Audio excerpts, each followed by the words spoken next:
Fala galera, beleza? Então tá, ó. Galera, é o seguinte, nas minhas redes, muita gente veio me perguntar, professor, o Bolsonaro ele pode sofrer impeachment já? Aliás, dica, ó, se você não me segue, @prof.ricardo_marcílio, bem legal, lá eu posto notícias, atualidades, acho que é bem interessante pra gente bater um papo sobre um processo de impeachment do Bolsonaro. E eu queria trazer aqui pra vocês se existe essa chance e como que viria um provável ou um possível processo de impeachment.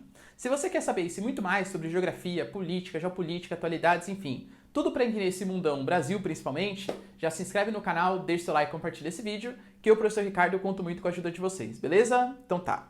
Galera, vamos lá, ó. Para ter o processo de impeachment, tem que correr um crime, tem que ter uma motivação jurídica. Se for um crime comum, sei lá, o Bolsonaro ele matou alguém, não que ele tenha matado, tá, pelo amor de Deus, matou alguém. Aí não precisa de todos aqueles processos, não, é uma coisa que o Ministério Público ele vai entrar com uma representação, vai ter uma autorização do Senado, vai ser julgado pelo STF, pronto, simples, acabou. É um crime ali comum. Quando a gente fala da maior parte dos processos de impeachment, que é o que deve acontecer nesse caso, ou se vier a acontecer, vai acontecer por meio disso, seria a partir de crimes de responsabilidade, que é mais ou menos um crime causado quando você está no governo, mas que não necessariamente tem a ver com crime comum. Como assim, professor? Vamos tentar entender. Vamos imaginar, ó.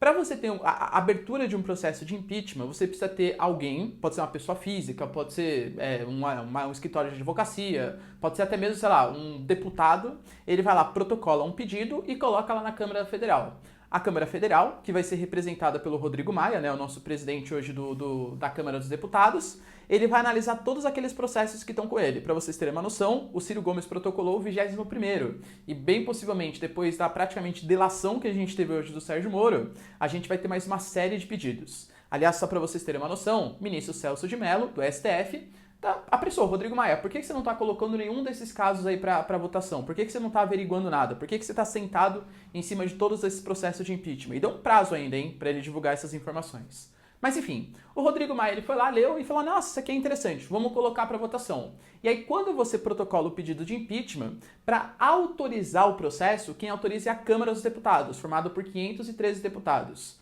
São 2 turnos de votação que tem que ter 2/3 da Câmara votando sim, para iniciar o processo de impeachment.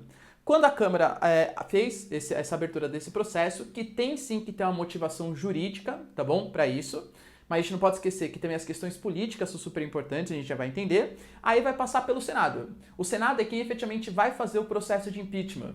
Quando o presidente ele começa a ser julgado pelo processo de impeachment, também em 2 turnos, 2/3, ele fica afastado durante o período no máximo de 180 dias. Se ficar confirmado pelo Senado, aí sim, ele vai ser afastado. Se for comprovado que foi a chapa, é afastado tanto o presidente, o Bolsonaro, como o vice. Se for comprovado que foi só ele que incorreu naquele crime de responsabilidade, aí fica afastado somente o presidente. E no caso, o Hamilton Mourão, ele seria o novo presidente. Por que eu falo para vocês ter uma motivação política e uma motivação jurídica? A gente pode, vou até usar o exemplo de um impeachment que aconteceu recentemente, que é o impeachment da Dilma Rousseff.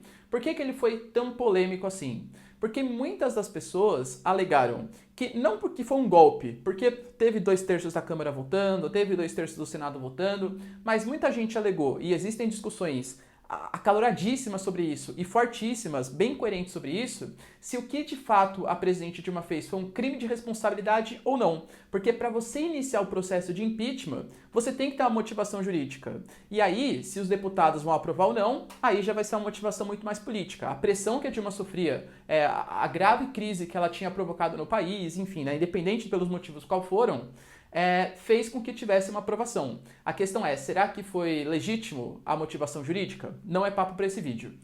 Quando eu falo para vocês de crime de responsabilidade, que poderiam ser as motivações jurídicas, eu listei para vocês aqui os principais. Vamos lá, ó. Contra a existência da União. Então, por exemplo, começar a divulgar coisas, ou mesmo fazer atitudes, declarações contra a existência tanto da União como do livre exercício dos poderes de Estado. Sabe você começar a contestar a existência do STF? Começar a contestar a existência do Congresso? Você começar quando eu falo aqui influência nos poderes do Estado, quando você começa a interferir, por exemplo, na Polícia Federal, que é uma das instituições de Estado, tudo isso pode ser configurado como um crime de responsabilidade. O cara está tentando contra a União e contra os poderes do Estado. Interferências políticas, manobras políticas, porque ele tem ali um poder de influência muito grande, tá bom? Outros crimes, né? Supressão dos direitos políticos e individuais, não sei se é o caso. uma segurança interna do país, então, sei lá, o cara vai lá e convoca grupos que agem de má fé aí pelo mundo. Também acho que não é o caso, né?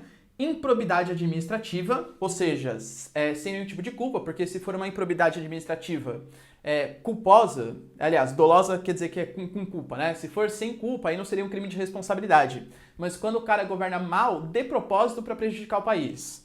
Aqui a gente pode colocar um desrespeito à lei orçamentária, que foi o caso que afastou a Dilma, né, pela edição de créditos suplementares sem autorização do Congresso, etc.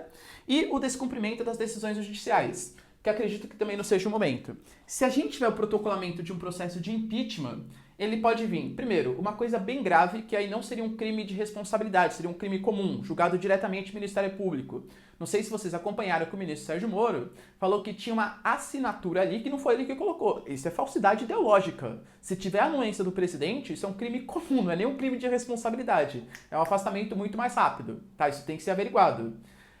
A gente teve a convocação do Sérgio Moro para dar maiores explicações. Se não me engano, o PCdoB já anunciou que vai fazer isso, o Randolfo Rodrigues também já anunciou que no Senado vai querer ter uma convocação do Sérgio Moro para ele explicar como assim o Bolsonaro queria colocar alguém na Polícia Federal que desse informações para ele. Como assim o Bolsonaro estava interessado no que o STF estava falando a respeito do seu filho. Como assim o Bolsonaro queria mudar superintendências e diretoria-geral da Polícia Federal. Isso é um crime gravíssimo. Isso atenta contra a existência de um dos poderes do Estado. Então, bem possivelmente, o Sérgio Moro vai ser convocado novamente para fazer as suas declarações, mais pedidos de impeachment vão vir e o Rodrigo Maia está pressionado pelo STF para mostrar esses processos de impeachment. O Bolsonaro, ele, por exemplo, está sendo investigado na questão até mesmo da difusão daqueles protestos que falavam sobre o AI-5, diziam que a PE, a Polícia do Exército, estava concomunada, sabia que ia ter as manifestações, então ou foi o Bolsonaro ou foi alguém do seu próprio governo que fez. Ou mesmo, a gente pode falar da atuação contra a União, contra os poderes do Estado, se efetivamente ficar comprovado um gabinete do ódio que disseminava fake news contra o Congresso, contra o STF, isso pode ser também motivação de crime de responsabilidade.